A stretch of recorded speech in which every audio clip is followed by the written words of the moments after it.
Dimanche 3 avril, 3,2 millions d'années avant Jésus-Christ. Lucie tourne un nouveau film avec Luc Besson. Ah ouais, non, merde. Dimanche 3 avril, 3,2 millions d'années avant Jésus-Christ. Un pote de Lucie décide de descendre d'un arbre. Il ignore encore à quel point ça va faire chier tout le monde de payer ses impôts quelques temps plus tard. 14 novembre 1492. Un de mes illustres ancêtres décide de sortir les pieds de la bouse 10 minutes pour aller fabriquer une main-d'œuvre gratuite. 21 décembre 1992. Je nais. Et bien entendu, en bon branleur que je suis, je m'obstine à pleurer dans mon berceau plutôt que d'aller acheter des terrains pas chers. 24 septembre 2024. Je reçois un FAMAS à l'armurerie. Je suis bien embêté car je n'ai aucune envie de tourner un épisode sur son compte. Je sais que ça vous ferait plaisir, mais j'ai aucune idée de comment je vais faire. Dimanche 5 mai, 12h07. Une cloche sonne au moment où j'enregistre cette voix off. Ça me fait chier. Mais c'est pas grave, on va patienter. 5 mai, 12h08. Je suis en plein désarroi. 5 mai, 12h12. J'ai enfin trouvé. Hello there.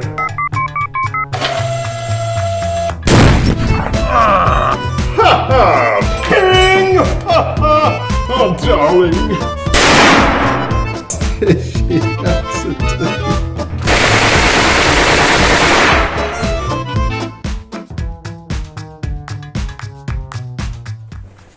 Allons enfants de la patrie à tous! C'est Adrien du French Grenier, comme d'habitude. Surprenant, hein? Allons enfants de la patrie, oui. Car vraiment, qui est-il de plus français que le FAMAS? Enfin, à part la bonne soixantaine d'armes réglementaires qui ont existé avant lui et qui ont duré bien plus longtemps que lui, mais bon... Ah, le FAMAS, mon Dieu.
Vous l'attendiez depuis un bail, hein?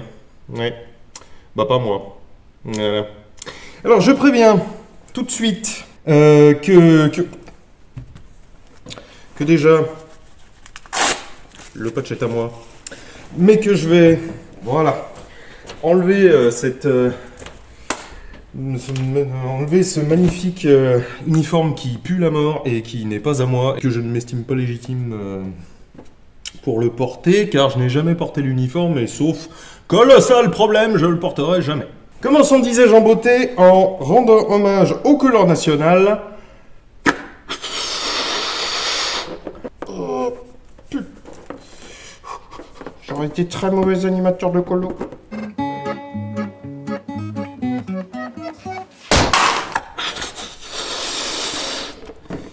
Pardon, j'avais plus de rouge.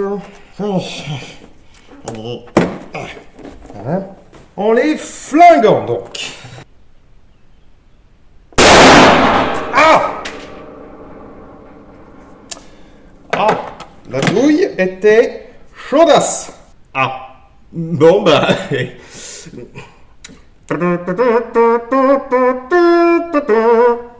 Problème résolu. Bah oui, problème résolu, oui. Juste comme ça, commençons par ça, sûreté dans le pontet, j'ai horreur de ça, c'est naze, c'est très dangereux, c'est non, je ne suis pas d'accord, ça commence bien. Bon du coup, faisons un petit peu de cible, voilà, faisons un petit peu de cible pour voir si ce machin est réglado.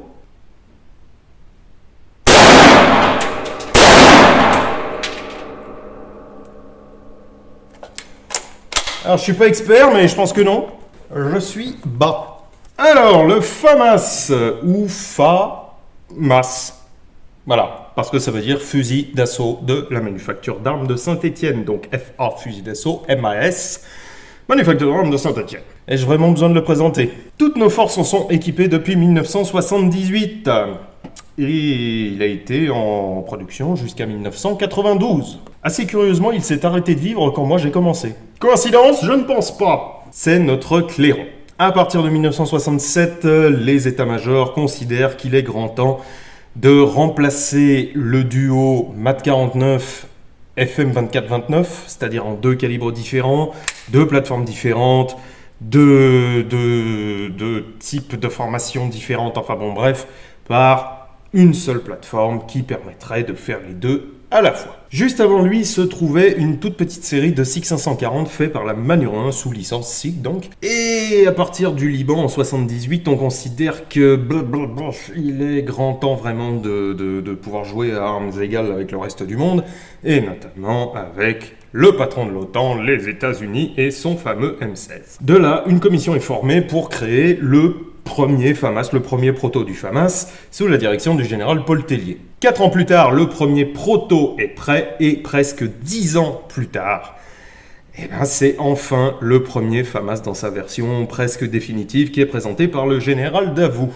Une fois qu'on se sera bien servi du modèle F1, c'est-à-dire le premier, celui-là, une variante G2 sera proposée qui modernisera un certain nombre de trucs, puis enfin d'autres variantes dont on parlera dans quelques minutes, détendez-vous. On en a vendu à pas mal de monde également, mais il se trouve que notre clairon ne servira globalement qu'à nous, en masse. Les pays normaux préférant en général des armes de coût plus réduit que celui-là, sachant qu'à l'époque un M16 ça vaut la moitié d'un FAMAS, et d'un entretien un peu moins complexe, sachant qu'un M16 ça va à peu près 10 fois plus vite qu'un FAMAS à entretenir. Bon, comme je vous l'ai dit, la production du FAMAS cesse en 92, mais il est toujours en service bien entendu un peu partout pour les entraînements, pour je crois les réservistes aussi, et puis quand c'est la dèche, voilà. Il a été remplacé par le HK416, on va en reparler, et depuis 92, ça maintenant c'est assuré par Nexter Industries.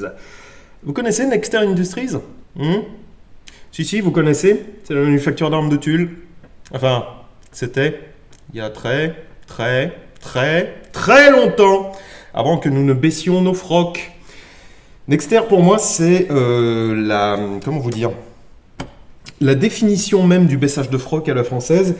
C'est-à-dire que, en gros, manufacture d'armes de Tulle, et puis ensuite on a décidé de transformer ça en le GIAT, G-I-A-T, donc le groupement interarmé, je sais plus quoi, enfin bon bref, ils me gonflent avec leurs acronymes. Et puis ensuite, on a privatisé juste. Voilà, c'est tout. On a abandonné. Ceci étant, ça reste en France. C'est mieux que quand on abandonne tout court. On va en reparler. Alors, le FAMAS F1, parlons de celui-là, puisque c'est celui-là que j'ai. D'une longueur totale de 75 cm, d'une longueur de canon de 48, il pèse 4,3 kg chargé, à peu près quelle que soit la variante, et 3,7 kg vide, si je me souviens bien. C'est une architecture bullpup, ce qui veut donc dire, quand on regarde là, que l'ensemble culasse-chambre est à l'arrière de la queue de détente. Voilà. C'est-à-dire que là, vous avez la queue de détente et vous avez une grande tringle qui vient ici sur le bloc gâchette, laquelle, une fois qu'elle est actionnée, permet de relâcher le chien et donc d'actionner tout le foutoir. C'est un bullpup, ce qui fait que quand je le mets à l'épaule, ma tête, elle est là. Ce qui veut donc dire que quand je suis gaucher, je suis baisé, car je prends tout dans le cou. Bien entendu, il est possible, en démontant totalement l'arme, en inversant la position de l'obturateur et de la fenêtre d'éjection, de tirer gaucher. Mais ça nécessite quand même un démontage complet de l'arme. Si ce n'est que, ne soyons pas de mauvaise foi, contrairement à pas mal de bullpup, sur celui-là, c'est possible. Alors, celui-là, comme vous pouvez le voir, on l'a monté avec un Pika et un petit red dot, sympathique, parce que les organes de visée, c'est pas ça. Très franchement. Donc ça, c'est la hausse classique, avec des dioptres divers et variés de divers diamètres. Ici, vous avez une hausse qui est sans doute une hausse de nuit. Ah oui, j'ai oublié de vous dire, au fait, je sais pas grand-chose du FAMAS. Désolé. Ici, vous avez le guidon classique. Et là-dessous, vous avez ce que je pense être la lidade de tir grenade. Mais j'en suis même pas certain. Ouais, si, ça c'est la lidade tir grenade. Votre levier de manœuvre est ici. Ce qui donne quand même au FAMAS, enfin, ça et sa poignée de transport, / montage d'optique, / montage de visée mécanique, enfin bon bref. Ça lui donne sa silhouette un peu particulière avec son garde-main très largement évidé. C'est marrant, on dirait les coups de lime que je mettais dans le bois pour faire des épées quand j'étais gamin. Bref, ça lui donne il a une silhouette inimitable et inimitée d'ailleurs. Je connais rien d'autre qui puisse lui ressembler et ne me parlez même pas du VHS2, par pitié. Il lui ressemble pas du tout. Voilà, il ressemble à un truc normal et moderne. Ça ressemble à un truc pas normal et moderne. Voilà. Il a bien entendu un bipied, vous tirez sur le bipied et vous pouvez le déployer. On tirera sur bipied tout à l'heure. C'est assez pratique, il faut quand même lui reconnaître ça. Le bipied est dessus, il est à demeure, il n'est pas perdable, il est compact, c'est bien. Niveau compacité, il faut admettre que cette arme est quand même redoutablement bien faite. Comme je vous l'ai dit, c'est un 5,56 par 45, donc la 5,56 autant. Et c'est une culasse non calée. Exactement comme le G3. Tout comme le G3 d'ailleurs, il a des rainures dans la chambre qui permettent en fait de retenir un petit peu plus encore la munition au moment où elle est éjectée. Cette mécanique dispose aussi d'un amplificateur d'inertie, ce qui permet d'éviter un recul trop précoce de la culasse et donc une déperdition de gaz par l'arrière. Quand on dit déperdition, c'est un doux euphémisme, hein, ça veut plutôt dire le tireur va en prendre plein la fif. Allez, avant de continuer, tirons un petit peu, on va voir si mon réglage s'est avéré payant ou pas. Donc ce sont ces chargeurs-là à base très biseautés qui se reconnaissent pas mal aussi, qui sont d'une capacité de 25 ou de 30 coups selon la variante. Ceux-là, ce sont des 25 ou des 30. Non, en fait, je sais pas. Je ne sais pas. Voilà. Alors, voyons si je tire un peu moins mal.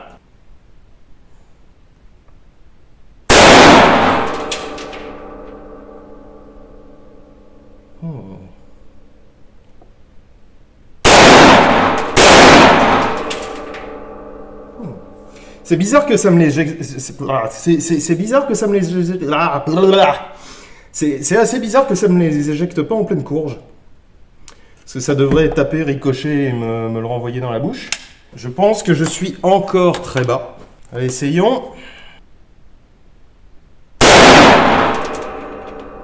Ah, oui, je me vois. J'ai mis un coup de doigt.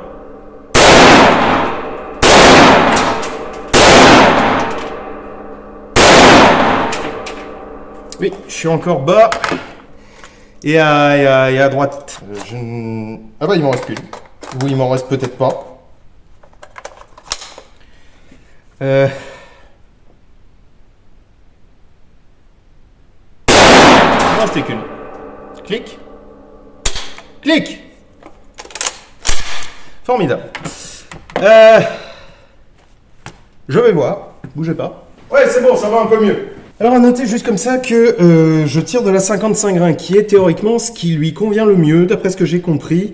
Le FAMAS ne supporte que le 55 grains et pas plus lourd, parce que sinon ça commence à partir en burne niveau précision. Alors parmi les variantes un peu rigolotes du FAMAS, on a le félin.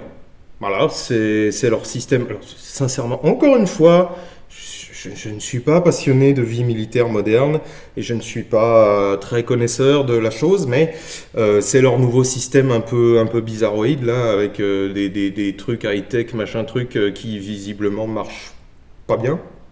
C'est ce que j'ai compris. Après, tirez pas sur le messager. Hein. Le FAMAS Commando, qui est raccourci, et il peut plus tirer de grenades, je crois. Le FAMAS F1, le premier, le FAMAS G1, qui est un transition avec un chargeur de 25, mais avec une poignée bizarroïde, avec avec je suis bien vite, avec un très large pontet là qui démarre sous la poignée et qui finit à peu près là pour l'utilisation avec des gants, je crois. Et le G2 qui utilise donc des chargeurs de 30, et je viens de percuter qu'en fait les chargeurs de 30 ce sont les courbes, donc fatalement ça ce sont des chargeurs de 25 évidemment, suis-je con, et qui a un pas de rayure différent, ce qui fait qu'il peut manger indifféremment les munitions bien de chez nous en 55 et les munitions plus lourdes Riken. Parce que comme d'habitude, bon, ce sont eux les patrons de l'OTAN, donc ce sont eux qui se permettent de faire chier quand ils veulent. Parmi les variantes civiles, donc il y a eu la variante civile presque identique en 222, rarissime, introuvable, ça coûte 2 bits, enfin bon bref. Et il y a eu la variante de chez Unique, qui est en 22 LR, en fait c'est une X51 bis avec une coque, si vous voulez, de FAMAS. C'est, selon moi, pas très beau, mais c'est pas grave. Et puis, il y a eu le FAMAS en 4,5 à plomb. J'avais vu, sans rire, ce FAMAS-là en vente, je sais plus où. Et le mec soutenait mordicus que c'était une version d'entraînement rarissime, ultra rare, machin. Il a jamais été adopté. C'est un FAMAS à plomb. C'est rigolo, mais c'est pas plus sexy qu'un FAMAS Airsoft, hein, en gros. En 2012, le drame. Les états-majors décident de remplacer le FAMAS. Donc pour ça, ils vont voir un certain nombre d'entreprises qui répondent à l'appel d'offres, Beretta, HS Product, donc avec le VHS2, SIG Sauer, qui y avait encore FN Herstal, et bien entendu Eclair Encore avec le HK416. HK416 qui était déjà minoritairement utilisé dans les forces spéciales et le GIGN et machin et bidule. Et ce sont eux qui ont remporté l'appel d'offres pour remplacer le FAMAS. J'ai besoin de vous rappeler à quel point ça a fait un shitstorm total, ça. Primo, il n'y a plus d'armes françaises. C'est terminé. Vernet-Caron s'était placé, et puis le problème de Vernet-Caron, c'est qu'ils sont trop petits. Donc une arme européenne, fatalement. Nous sommes en paix avec nos voisins européens, donc on peut se permettre ce genre de facéties. Alors je ne suis pas expert militaire, hein, mais j'aurais tendance à dire que c'est pas une bonne idée. Alors lors de l'audition du général Bosser, je ne sais pas, il avait dit qu'effectivement le FAMAS était toujours très bon, pas de souci, mais que l'obsolescence ça coûtait cher. Et il avait dit, je crois, il me semble, hein, j'ai plus l'histoire exacte en tête, mais il avait dit, je crois que pour remplacer 6 chargeurs de FAMAS, ça leur coûtait aussi cher qu'un HK416. Ça faisait plus de 200 € le chargeur. Je sais pas où l'État français les fait fabriquer, mais sincèrement, il se fait entuber. Hein. Et surtout, il avait dit un truc dont je me souviens bien, c'était, il ne faut pas accorder trop d'importance aux fusils en termes de souveraineté nationale. Alors c'est marrant, hein, mais j'ai dans les souvenirs là vaguement que ce qu'on bombarde en premier quand on veut envahir un pays, c'est les usines d'armement. C'est chelou quand même qu'on bombarde un truc qui n'a pas d'importance en termes de souveraineté nationale. Sincèrement, je pense que c'est une bonne idée si on considère que nos voisins seront toujours nos copains et qui seront toujours là pour nous fournir des flingues. Mais c'est une super mauvaise idée quand on pense qu'ils peuvent éventuellement se faire envahir eux-mêmes et que ce jour-là, on se retrouve un peu dans la dèche. Mais bon, peu importe, hein. Peu importe. Une des plus grosses armées de tous les temps, la Wehrmacht pour ne pas la nommer, produisait ses propres armes et elle s'est quand même fait rouler dessus. Une des autres plus grosses armées de tous les temps, l'armée rouge pour ne pas la nommer, produisait elle-même ses armes et elle a quand même failli se faire rouler dessus et il s'en est fallu très peu. Mais bon, moi je dis ça, je dis rien. En revanche, un point sur lequel mon opinion a très récemment évolué, c'est le HK416. Alors, le HK416 serait une arme sous-traitée, qui coûte pas cher et donc qui est pas bonne et compagnie et compagnie. Ça, je pense que c'est le réglage pour le lance-grenade. Peut-être, je connais pas HK à fond la caisse. C'est pas impossible, mais ça me paraît hautement improbable. Ça reste HK. Faut pas exagérer.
Le HK coûte à peu près le même prix à l'État français que coûtaient les FAMAS à l'époque. Un FAMAS, on était entre 1200 et 3000 euros. Un HK, c'est à peu près ça. C'est vrai que par rapport au prix public civil, c'est abusé, mais bon, ça peut se comprendre. Ok, pourquoi pas? Pourquoi pas, je veux bien y croire. J'ai pas de preuves, donc j'essaie d'éviter de raconter ce genre de conneries. Si les HK 416 ont tant de problèmes, d'après ce que j'ai compris en ce moment, c'est peut-être plus parce que les soldats y sont pas habitués, que les armuriers y sont pas habitués, et que l'armée au complet y est pas habituée, qu'on n'a pas encore eu le temps. Voilà. Le FAMAS est resté en service 15 ans, on a eu le temps de s'y faire. Et même en ayant eu le temps de s'y faire, il avait quand même des problèmes, hein, ce petit. Certes, c'est une bonne arme en termes de précision, mais c'est pas... Voilà, il faut pas non plus le monter sur son piédestal, le FAMAS, faut arrêter. Oui, c'est une gloire nationale, oui, c'est notre dernière arme vraiment fabriquée en France, oui, c'est l'arme avec laquelle vous avez fait votre service, bande de pignoufs, et on s'en tape, c'est une purge à nettoyer, c'est une arme plus ou moins fragile, il y a des composants qui sont fragiles, certains aspects de la coque plastique peuvent être fragiles, percuteur, éjecteur, levier, tout ça, ça peut être fragile. C'est vraiment une chiasse à nettoyer, est-ce que je l'ai déjà dit? Bon, pas non plus être de mauvaise foi et dire que c'est l'arme du sauveur, quoi. Faut arrêter. C'est notre arme, ça a été notre arme pendant longtemps. Bon, bah, faut peut-être passer à autre chose. Je conçois, effectivement, je suis d'accord avec vous, c'est pas une bonne idée de ne plus fabriquer nos armes légères, parce que malgré tout, on a beau fabriquer des missiles et des machins et des bidules, et ils sont persuadés que la souveraineté nationale, c'est la bombe atomique. Peut-être, mais ceux qui gagnent les batailles, c'est les soldats avec ça. Donc malgré tout, ça aurait peut-être été une bonne idée de nous les garder chez nous, mais bon, qu'est-ce que vous voulez que je vous dise, ils ont choisi. Hein. On n'est pas à leur place. C'est les ingénieurs de la DGA ont fait un tout petit peu plus d'études que nous sur le sujet, donc je pense qu'ils avaient quand même leur raison. Bref, tirons un petit peu. On va faire un petit peu de bipied, donc nous tirons sur le bipied, nous le déployons. Putain. Voilà. Nous le déployons. Nous prenons le chargeur qui est plein, de préférence, ça peut rendre des services. Alors, j'ai oublié de vous dire, donc le FAMAS c'est full auto, semi-auto, et il a un mode 3 coups, une rafale de 3 coups. Je vous montrerai ni le premier ni le dernier, celui-là il est semi, voilà. Vous plaignez pas, je vous montre un FAMAS, c'est déjà pas mal. D'un point de vue ergonomie, j'aime bien ce garde-main. Il est moche à crever, mais je l'aime bien. Le bipied est bon, il est pas fantastiquement mobile, mais enfin il est pas mobile du tout en fait, mais il fait le taf. La poignée est bien, y compris quand on a des gants, je pense, parce que c'est une grosse poignée. L'appui-joue, ouais, c'est pas fondamentalement dérangeant, mais enfin c'est pas topissime non plus. La sûreté est à chier, enfin sûreté sélecteur. Et les commandes sont effectivement à chier parce que, je me permets, voilà. Vous avez ici une commande, ici c'est le full, ici c'est le semi. Et vous avez une commande ici, ça c'est le full et ça c'est le 3 coups.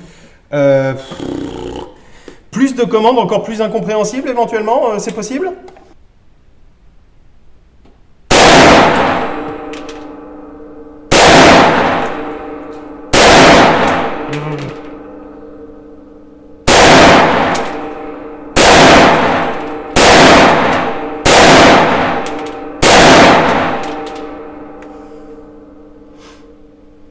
Ouais, ça fait une fumée de fou, hein, ce truc. Reprenons sans le bipied. Non mais, sérieux, quand je vous dis que c'est crade, douille.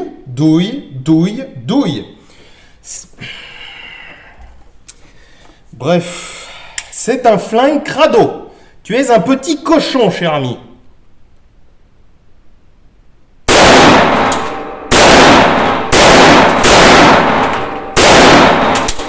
Clic. Oui. Alors, la praticité de ça, là, c'est... ouais, c'est bien, mais... bon. Aurait pu être mieux. Mais bon, pourquoi pas. Pourquoi pas?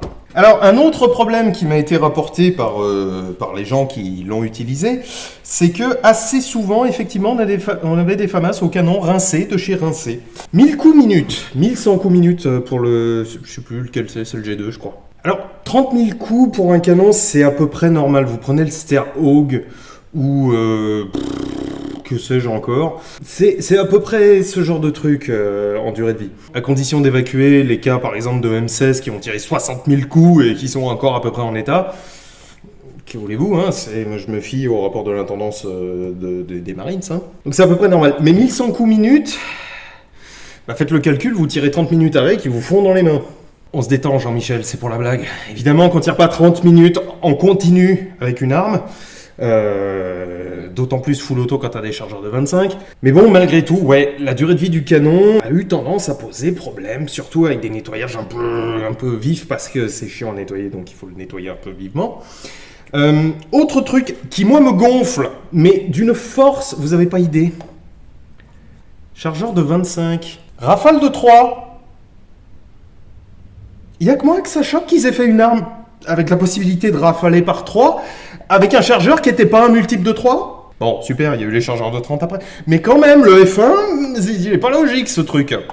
Putain, c'est bien français, ça. Bon, allez, on va se faire nos derniers tirs. Il me reste un fantastique chargeur que j'ai dû grailler à 20, celui-là, je pense. Donc, je me suis mis 2 cibles côte à côte et je vais passer de l'une à l'autre, de l'une à l'une, de l'autre à l'autre, de l'autre à l'une. Et on va voir ce que je peux faire, sachant que je ne maîtrise pas l'arme et que bah, ça doit être la deuxième fois que je tire avec celui-là. Donc, bon, bref. Alors, tac, c'est parti, mon kiki. Je vais en faire 1, 2, 1, 2, 1, 2, 1, 2. Et puis on va bien voir. C'est parti!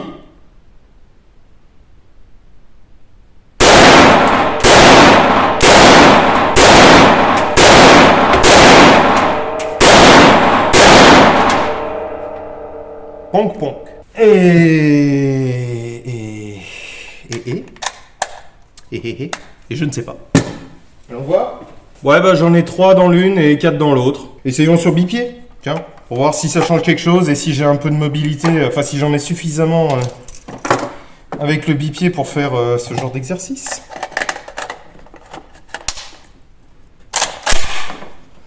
Ah, la sûreté dans le pontet, mais c'est dégueulasse ce truc.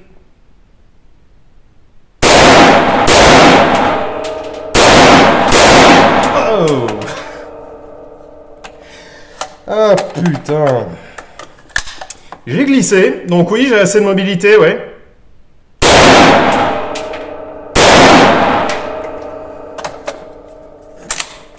Je suis vide. Écoutez... écoutez, je vais voir. Hein. De nouveau, même score. Ah, écoutez, le FAMAS, je pense qu'on sera tous très contents que j'ai fait l'épisode maintenant et pas un peu avant, parce que j'étais très critique vis-à-vis du FAMAS. Finalement, je l'ai pas été tant que ça.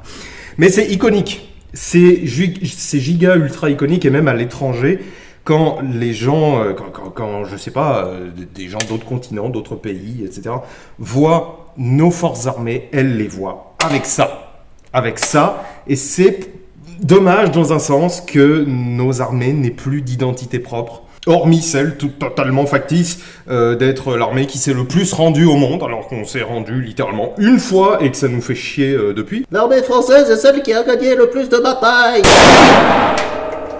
C'est un plaisir, c'est un privilège, et je pense que ça vous aura fait tous très plaisir de le voir. Vous me le réclamez depuis très longtemps, depuis que j'ai vaguement annonsouillé que j'en avais un.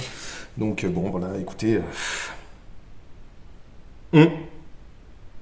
Je peux pas vous dire que ça me fait bander, je peux pas vous dire qu'il va me manquer ce soir quand je l'aurai remis à sa place. Mais bon, ouais, ça fait un peu plaisir quand même. C'est une gueule, voilà. C'est une gueule, c'est iconique, il apparaît dans plein de jeux vidéo. Et c'est marrant, notamment dans, vous savez, des vieux jeux style les Tom Clancy's et compagnie, donc les vieux Tom Clancy's, ça va sans dire, les Ghost Recon, il apparaît déjà, parce que déjà à l'époque, tout le monde savait que c'était un truc iconique et que ça représentait tout de suite quelque chose. Voilà. Et par exemple, c'est mon préféré dans Ghost Recon Wildland, qui est excellent, je vous le recommande. Bon, bah écoutez, j'espère que ça vous aura plu. Je suis content d'en avoir fini. Ça faisait très très très longtemps que je devais le faire, celui-ci. Bref, si ça vous a plu, n'hésitez pas à partager, vous abonner, pouce bleuté, machin, tout ça. Si jamais il y a le Tipeee, pour ceux qui ont du pognon à perdre, parce que je rappelle que je ne réclame rien de vous. J'ai sans doute oublié plein de choses. Dites-nous, sans être des connards condescendants, ce que j'ai oublié de dire sur le FAMAS. Pour ceux qui l'ont connu en service, écoutez, racontez-nous, ça nous fera plaisir. D'ici là, mangez des légumes, buvez de l'eau et habillez-vous en bleu, blanc, rouge, bordel, parce que ça fait plaisir de soutenir nos forces armées et notre nation. Ciao!